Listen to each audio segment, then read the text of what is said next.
네, 여러분 안녕하세요. 가을바람입니다. 오늘은 좀 재밌는 얘기를 해볼 겁니다. 이 주요 양자 기업들의 매출을 확인을 할 수 있는 시기가 됐어요. 그래서 얼마 전에 아이온큐 실적 전달을 드렸는데 리게티와 디에이브도 실적을 발표했고요. 컨티니움도 이제 어느 정도 공시를 통해 매출을 볼 수 있는 상태가 됐기 때문에 지금 대양자 컴퓨터 경쟁 시대가 열렸죠. 마치 예전에 구소련과 미국이 이 우주 전쟁 우주 경쟁을 했던 때와 비슷하다라고 과학자들은 얘기하고 있는데 과연 누가 이기고 있나 한번 같이 분석을 해보도록 하겠습니다. 이제 양자 투자자들이라면 반드시 봐야 되는 영상이라고 할 수 있겠죠. 자, 우선 아이온큐가 8월 8일 목요일 장 마감 이후에 2분기 실적 발표를 했고요. 이때 이제 EPS나 매출 모두 예상을 초과하는 어닝 서프라이즈를 나타내줬죠. 특히 매출이 1140만 달러를 내면서 치고 올라갔습니다. 근데 이제 주가가 큰 힘을 받지 못한 이유는 금요일 본장 때 메이저 투자은행인 골드만삭스가 목표 주가를 11.5불에서 8불로 하향했고요. 중립 등급을 주고 있고 크레이그 할룸이라는 투자은행 역시 목표 주가를 21불에서 15불로 하향 조정했습니다. 여전히 매수 등급을 주고 있습니다. 근데 뭐 저는 딱히 이 월가가 주는 1년 뒤 목표 주가를 크게 보지는 않습니다. 이제 단기적인 관점에서는 참고를 할 만하지만 장기 투자자들한테는 그냥 참고 사항으로 보면 좋겠다라고 생각을 하고 있고요. 리게티 같은 경우는 금요일 장 마감 이후에 실적을 발표했는데 매출이 예상치를 하회했습니다. 3.5 밀리언을 생각했는데 3.1 정도가 나왔고 디웨이브 같은 경우는 목요일 장 시작 전에 실적 발표를 했는데 EPS나 매출 모두 예상치를 하회하면서 제일 안 좋은 결과를 줬어요. 우선 리게티 실적을 보겠습니다. 리게티 실적이 2분기 실적이 3.1 밀리언 매출을 냈고 아이온큐 한 3분의 1 정도밖에 되지 않고요. 순적자가 12.4 밀리언인데 아이온큐 한 3분의 1 정도 수준입니다. 그래서 한 아이온큐 3분의 1 정도 되는구나 라고 볼 수 있겠죠. 근데 이제 리게티의 약점 중 하나는 2분기 동안 24 밀리언 달러 규모의 유상증자를 해서 현금을 증액하고 있다. 즉 현금성 자산이 부족해서 시가총액이 20% 정도 유상증자를 했고 앞으로도 할 수 있다는 거죠. 그래서 지금 현금성 자산이 한 1억 불 정도 되는데 아이온큐의 4분의 1 정도 됩니다. 직원 수는 아이온큐가 한 2.5배 정도 되는 거죠. 그래서 리게티는 이제 작은 기업으로 볼 수 있는 것 같습니다. 그래서 리게티는 상장 이후에 좋은 성장세를 보여주다가 최근에 이제 23년부터 현재까지 3밀리언 내외로 매출이 좀 정체된 상황인 걸 볼 수 있죠. 그래서 기술적 업데이트를 보면은 올해 말까지 두 개의 큐비트 게이트 충실도를 99%까지 올리겠다. 지금 이온 트랩 쪽은 99.99 달성을 했죠. 근데 이 뒤에 소수점이 작아 보이지만 엄청난 차이입니다. 그래서 정확도 면에서 확실히 초전도체가 떨어지고 게이트 속도는 60에서 80 나노세컨드. 이건 이제 컨티니엄이나 아이온큐의 한 10,000배 정도 됩니다. 그래서 속도는 확실히 빠른데 정확도가 떨어진다는 이 이론과 굉장히 잘 매칭이 되고 있죠. 아이온큐 측에서는 쓸만한 답을 줄 수 있어야 속도가 의미가 있는 거다. 근데 초전도체 측에서는 우리가 정확도 끌어올리면 된다라고 하고 있기 때문에 아직까지는 누가 진짜 맞는 건지 정확하게 알 수 없어요. 리게티는 QPU 스케일링 기술, 이제 확장성을 어떻게 달성할 거냐, 모듈형으로 가겠다. 이제 아이온큐처럼 여러 칩들을 연결하는 방식을 채택하기로 했다라고 합니다. 그래서 지금 다르파 미 고등연구계획국과의 벤치마킹 프로젝트 2단계에 진입을 했고 양자 최적화 알고리즘을 개발했다. 좋은 얘기들이 많지만 일단 이제는 매출로 증명을 해줘야 되는데 매출이 좀 부진했죠. 자, 디웨이브 같은 경우는 어땠나? 매출이 2.2 밀리언인데 리게티보다도 적고 아이온큐 한 5분의 1 정도 됩니다.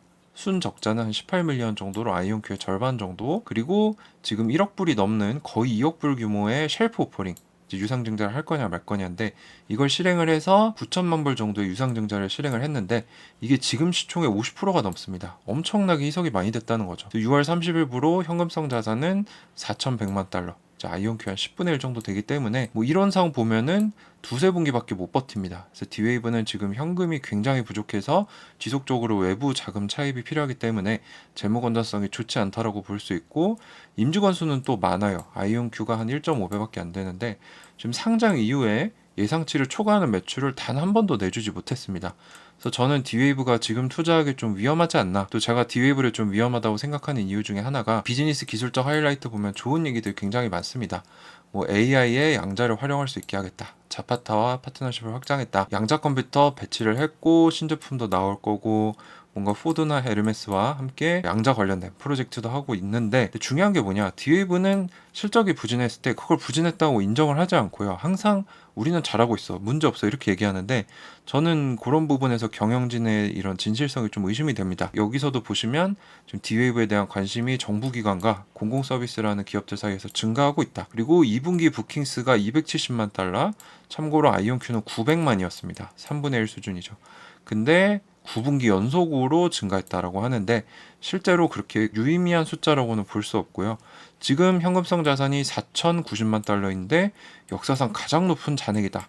아시다시피 여기서도 봤지만 이 분기 적자로 봤을 때 두세 분기밖에 못 버티는 양인데, 이 정도면 지금 현금이 많이 부족하다, 그래서 우리는 외부 차입이 필요하고 재무적으로 어려울 수도 있다, 이런 식으로 얘기를 해줘야 되는데, 보시다시피 우리는 문제 없다, 잘하고 있고 역사상 최고다, 9분기 연속으로 증가했다, 이런 본인들한테 유리한 기준들을 좀 가져와서 보여주는 기조가 있기 때문에 저는 이제 개인적으로 디웨이브에 조금 부정적인 견해를 가지고 있습니다. 그리고 지금 상장 이후의 퍼포먼스도 보면은 주가가 아이온큐는 10불에 상장해서 지금 한 7불 정도 되죠. 그래서 아이온큐는 마이너스 33%, 물론 좋은 결과는 아니지만 이 정도 보이고 있는데, 디웨이브와 리게티는 마이너스 91%그 이상을 보여주고 있습니다. 그래서 이미 주가에서 이 회사의 퍼포먼스를 어느 정도 알 수 있는 부분인 거죠. 자, 그렇다면은 지금 기대주로 촉망받고 있는 컨티뉴엄은 어떤가?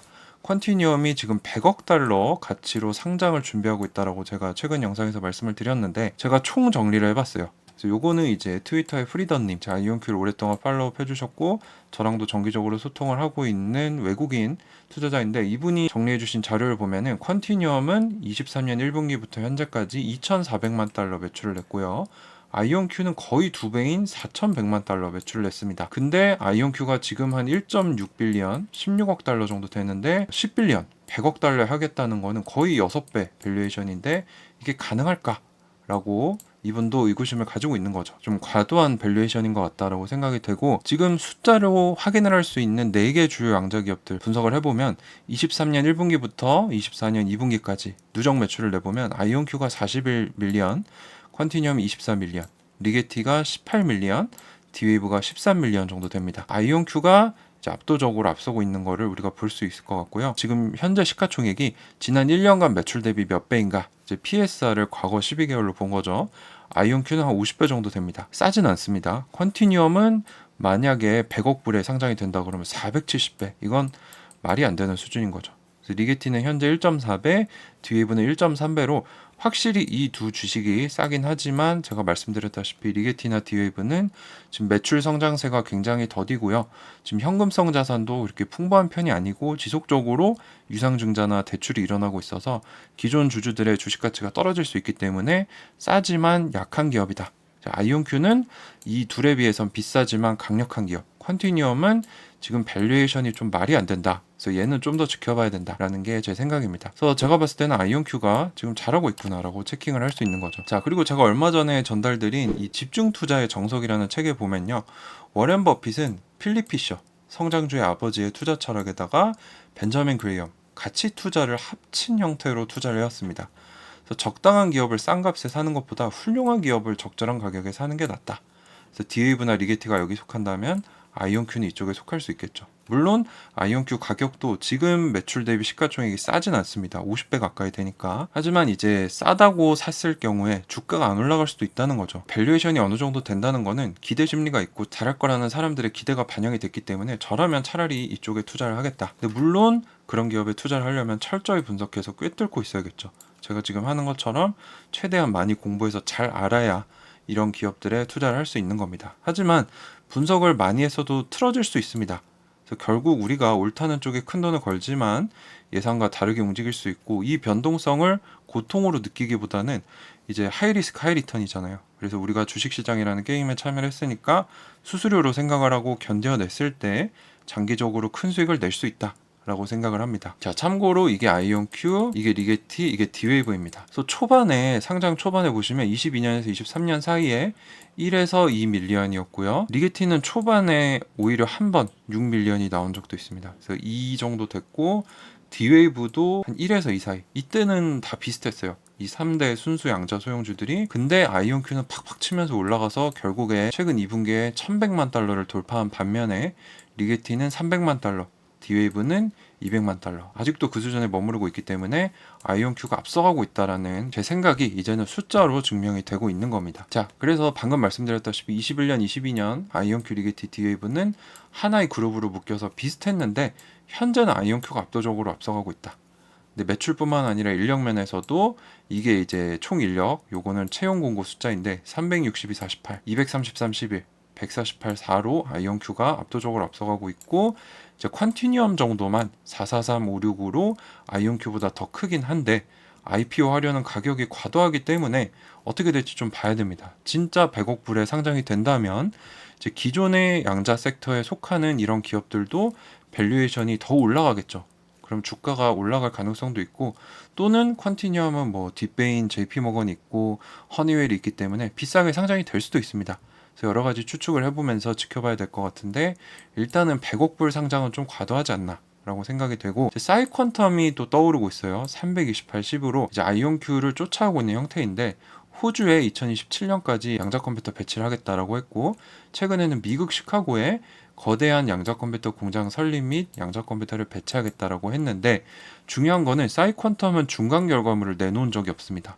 그래서 크리스 먼로 교수님도 이 회사에 하는 방법이 성공한다면 좋겠지만 불확실성이 너무 커서 위험하다라고 할 정도로 불확실성이 크기 때문에 좀 더 지켜봐야 됩니다. 물론 아직 비상장입니다.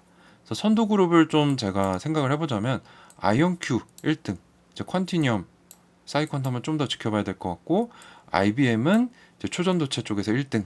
그래서 요 두 개가 지금 투자할 수 있는 옵션 중에 베스트인 것 같고요.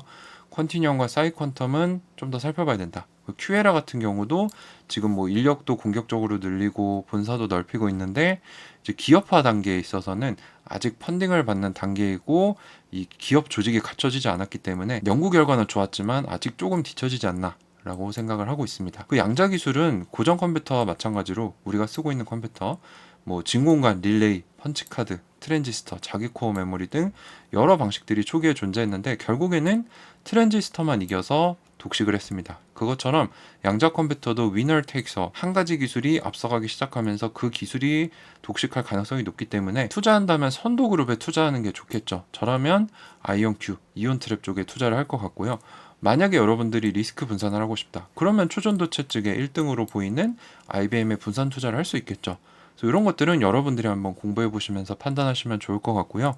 어쨌거나 양자 선도 기업들은 양자 오류 수정을 넣고 이제 쓸만한 큐비트 1000개, 이게 이제 양자 컴퓨터가 쓸만해지는 그 기준으로 학자들이 보고 있는데, 이 수준 도달을 2030년 전으로 보고 있습니다. 그 얘기는 뭐냐면 이제 곧 2025년이잖아요. 이제부터는 본격적으로 양자 기업들이 숫자를 끌어올려야 되는데, 그렇지 못하는 기업들은 조금 투자할 때 조심할 필요성이 있겠다. 누가 앞서는지 한번 여러분들도 직접 공부해 보시면 좋겠다라는 말씀을 드립니다. 자, 그래서 지금 주요 양자 기업들 숫자를 비교해 보면서 대양자 컴퓨터 경쟁 시대 누가 이기고 있나 한번 같이 공부를 해봤습니다.